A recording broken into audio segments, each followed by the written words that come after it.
have got the latest on yet more separation for William and Harry. Royal editor Russell Myers joins me now. It's interesting this, they're so close, the brothers, and then it all went a bit wrong, and then we thought bridges were getting built. What's the latest?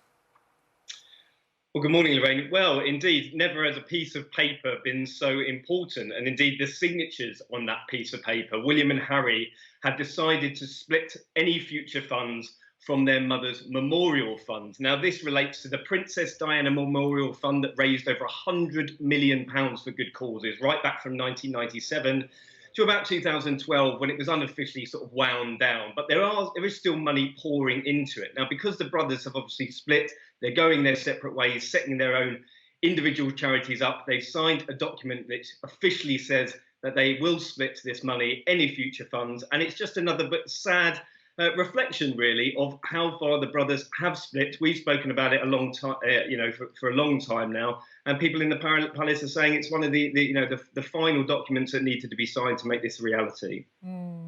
It's a shame, isn't it? I just always think they could have done so much more together. And on that note, there's more from Meghan's court case involving her sort of former best friend Jessica Mulroney. She's been a staunch defender of her friend, as you would expect.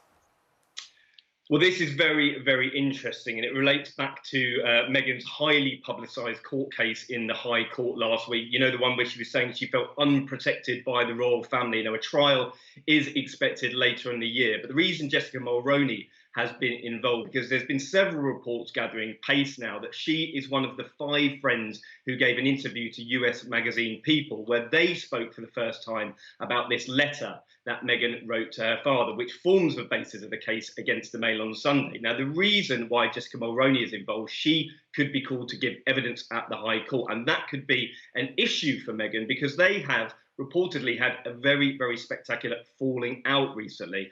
Not only were they best friends, BFFs, but Jessica Mulroney was recently involved in a very, very unsavoury racism row where she was accused of bullying a black beauty blogger online, and now Meghan has taken it in her, taken the steps to essentially cut her out of her life. So it'll be very, very interesting to see whether she is brought to the stand to stick up for her old friend.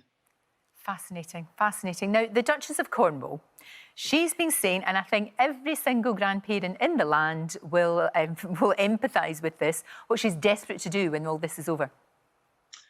Well, I think, not only grandparents, she speaks for all of us. We've missed our friends, our family, but especially, grandparents have missed hugging their grandchildren. And this is what Camilla said yesterday. She said it was the worst thing about the coronavirus crisis. She was speaking, she was guest editing Emma Barnett's show on BBC 5 Live, and she was talking about things to do with the coronavirus, but the one thing she said she missed the most, even though she's seen them on FaceTime and Zoom, bit of social distancing, is being able to give her grandchildren a hug, and I think we all sympathise.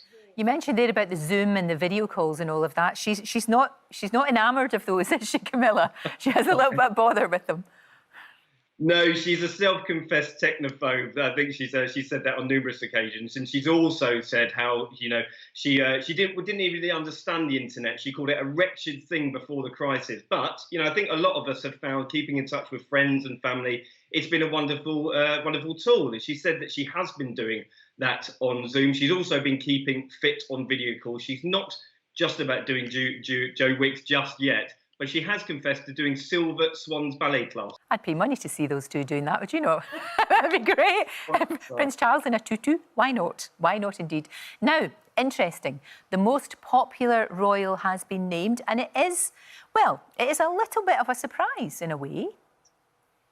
Yes, it is. I mean, I love these polls. It's always been, but for recent years, it's always been Prince Harry until his sort of staff had fallen so much. And years before that, it was the Queen. But this time, it's the Duchess of Cambridge. Kate has topped the latest poll for our favourite royal. And I think she's played a blinder throughout the whole coronavirus crisis. She's been visiting hospices, planting plants for children at hospices. She also has been very, very candid about homeschooling and the challenges with that. And she's been rightly celebrated as the nation's favourite royal.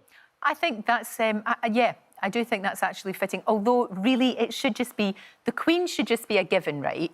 And then everybody else after that, I think. But you're right, Kate's not put a foot wrong. She's been quite remarkable and actually been doing a lot of good, especially a lot of things under the radar that people don't really know about that her and William have been doing, haven't they?